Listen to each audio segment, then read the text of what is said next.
Human embryology. Extraembryonic membranes.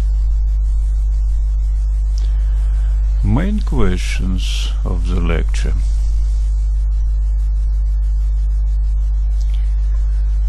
Extraembryonic membranes are the axillary temporal organs of the embryo and fetus. They exist only in embryogenesis. They appeared in early embryogenesis on the second week and disappeared in the course of delivery of the newborn. They are absolutely necessary for the development of the embryo and fetus. There are 5 extraembryonic membranes or provisional organs: Amnion, Yolk, Allantois, Chorion, and Placenta, which develop from Chorion and Decida basalis of endometrium of the uterus. Amnion, or aqueous membrane, start to develop, appeared the 7th day of embryogenesis. Then, just after first phase of gastrulation, epiblast appeared, and its cells start to secrete amniotic fluid. Initially, amniotic vesicle appeared when it surrounded by extraembryonic mesoderm, and as a result, amnion will developed. So it's grow when embryon separated from extraembryonic membranes by trunk folds. It extend inside amnion. Embryon connected this chorion initially by amniotic leg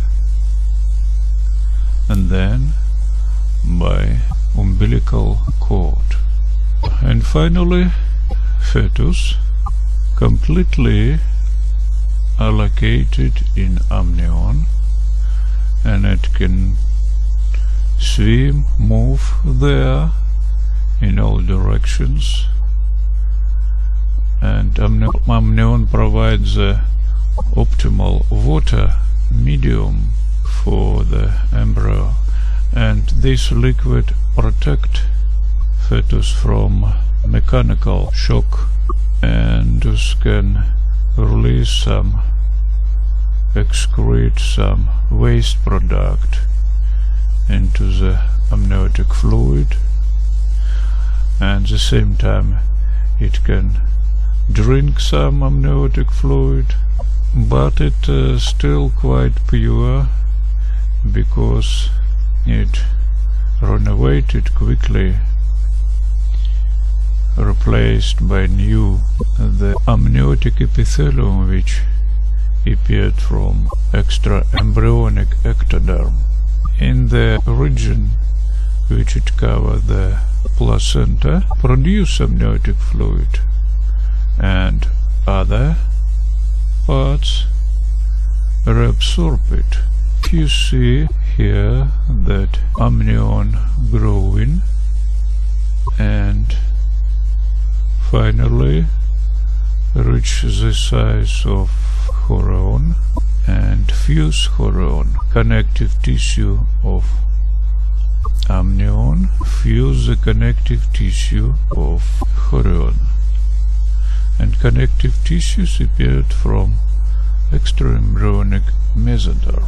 Cells of skin of the fetus shed off and can be detected in amniotic fluid if you cut the amnion by needle through the vagina and uterus and study the droplets of amniotic fluid with cells of the fetus, you can get the genetic characteristics of the future child and recognize its genetic disease. This picture you can see amnion and it have weeks of development. You see the fetus, umbilical cord and placenta. And in the picture you see location of the embryo, these extraembryonic membranes inside uterus cavity. Yolk sac appeared also just after first phase of gastrulation, from the 8th-9th day of development, when appeared yolk vesicle composed by extraembryonic endoderm, it growing and surrounded by extraembryonic mesoderm, and yolk sac appeared by the 14th day of embryogenesis. And in this picture you see as yolk sac growing, it became larger than embryo itself, but to the end of the first month, when embryo separated from extraembryonic membranes by trunk folds, the embryonic endoderm separated and produce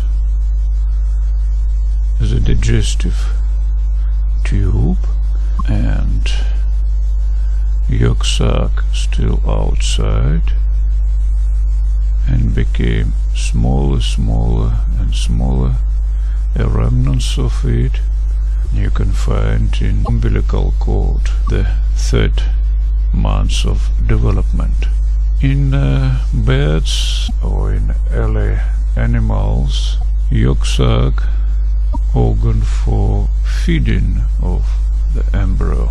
Human, in another situation, it get all necessary nutritions directly from the maternal blood. So this trophic function of yolk sac not necessary, but yolk sac carrying out to another function. Is the first organ of embryonal hematopoiesis. The first former elements of blood appeared in the first blood vessels. Precursors of male and female sex cells appeared here, and then they migrate to the ovary and testis rudiments. They are the source of ovogonia and spermatogonia. And when yolk sac finish these functions, it disappeared. The embryo need not eat anymore. 3rd extraembryonic membrane or provisional organ is Allantois, or urinary sac. Human embryo can release its waste product directly to the mother's blood.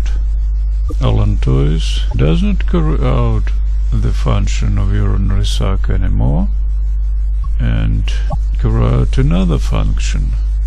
It conducts the blood vessels from embryo to chorion. Allantois developed as an extension of yolk sac, like tubular extension. Then it grew through the amniotic leg,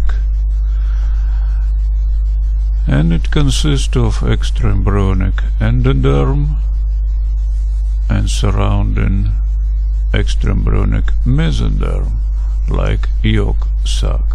When it finishes its main function conducting the blood vessels from embryo to chorion, it slowly disappeared, and from the 3rd month you can find it in a umbilical cord, the remnants of it nearby the remnants of the yolk sac.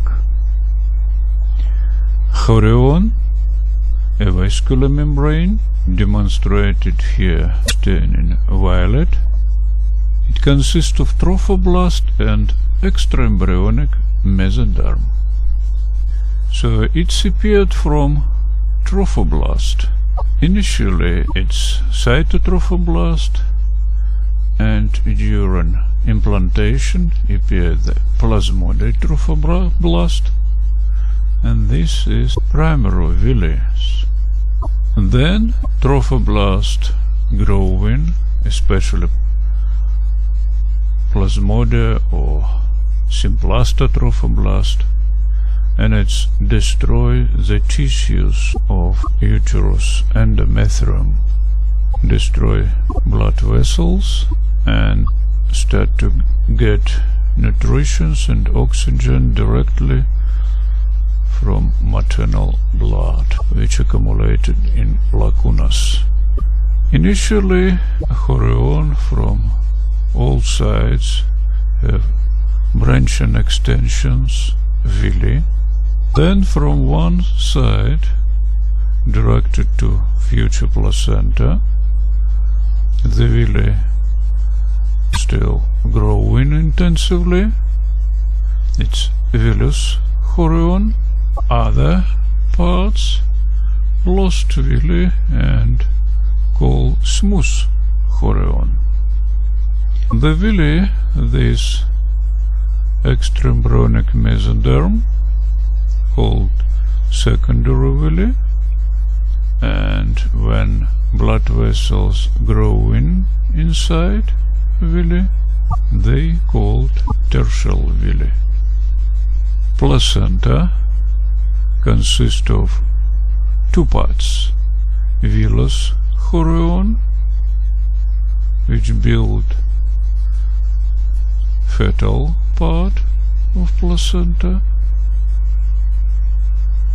and decidua basalis, the maternal part of placenta. During the pregnancy, from the 2nd week, the functional layer of endometrium converted to decidual membrane. We divide it into 3 parts: decidua basalis, like the main part of decidual membrane. It participates in placenta formation.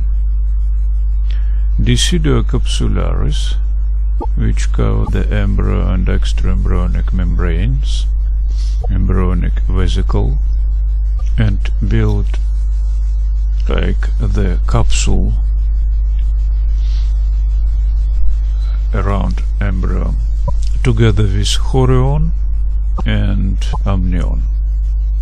And additionally there is decidua parietalis, the remnants of endometrium. Placenta is discoidal and hemochorion, about 20 centimeters in diameter and 3 centimeters thickness.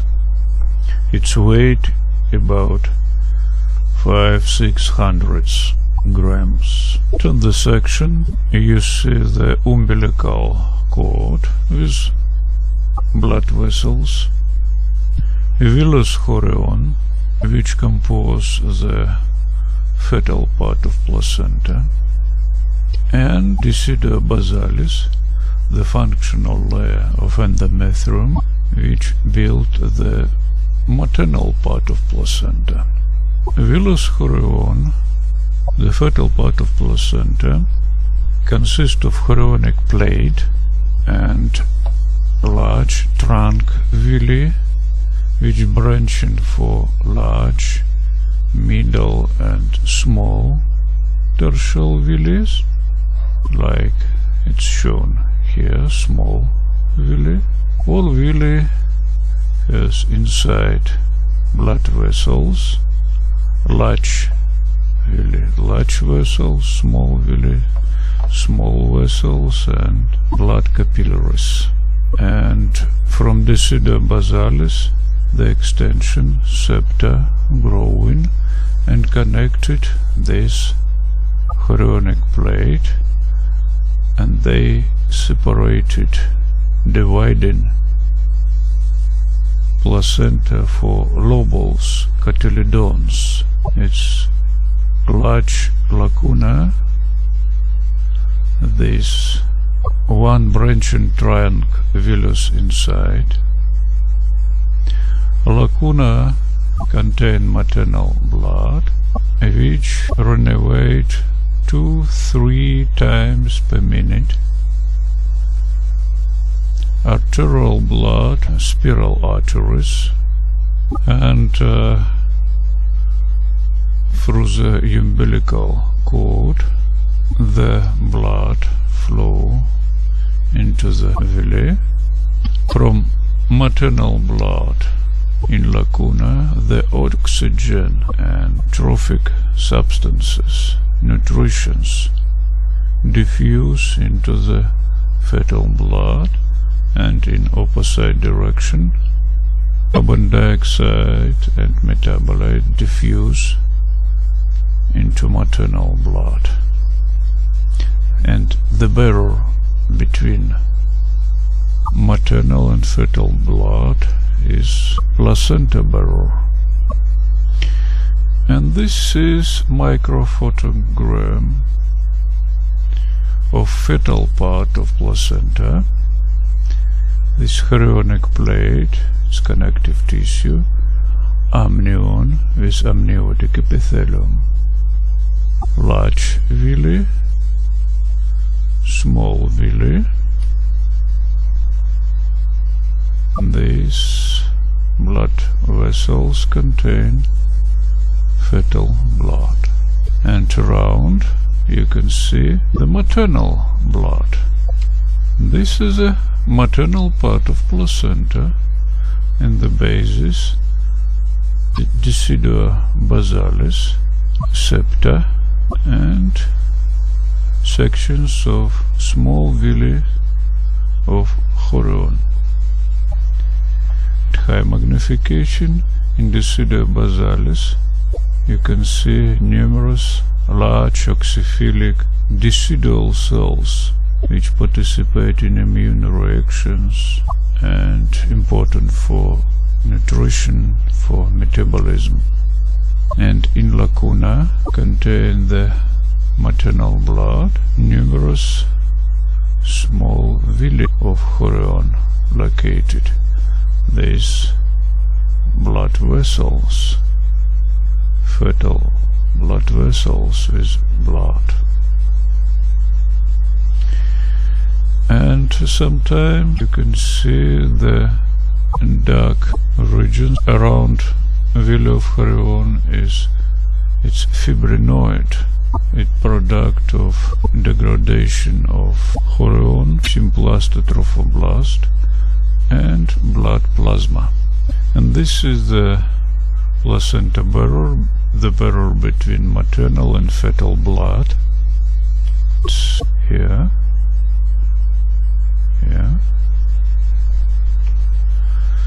And this is barrier under electron microscope. So from maternal blood, oxygen and nutrition diffuse first through symplast trophoblast, then cytotrophoblast, this basal membrane, then connective tissue, the core villi, basal membrane, and the thelum of blood capillary. So blood capillary wall and fetal blood, and you see the piece of erythrocyte inside. Placenta carry out many important functions: trophic exchange of substances between maternal and fetal blood. Placenta synthesize many important compounds necessary for fetus. Gas exchange, respiratory functions, endocrine function. Placenta, for example, produce progesterone and replace that function of corpus luteum. This barrier protects the fetus from some toxic compounds which cannot pass the barrier. But alcohol, some drugs, narcotics, nicotine, viruses can pass the barrier and destroy the fetus. Normally, placenta barrier prevents the entrance of antibody from maternal to fetal blood. But if this barrier destroyed, this antibody can go through and affect the fetus. The system mother-fetus consists of two subsystems: organism of mother, organism of fetus, and placenta, like binding part. And there is a constant strong interaction between mother and fetus, which is regulated by neurohumoral mechanisms, the nervous and endocrine systems. The critical periods of the embryo development, the periods of the increased sensitivity of fetus to the unfavorable environmental factors. So these damaging factors affecting embryo are chemical compounds and drugs, starvation, radiation, viruses. Embryo and fetus the most sensitive during fertilization, first day of embryogenesis, implantations, separation of organ and tissue germs, placentation or placenta formation, intensive development of brain, delivery, and first year after birth also. And this is a good result of successive embryogenesis.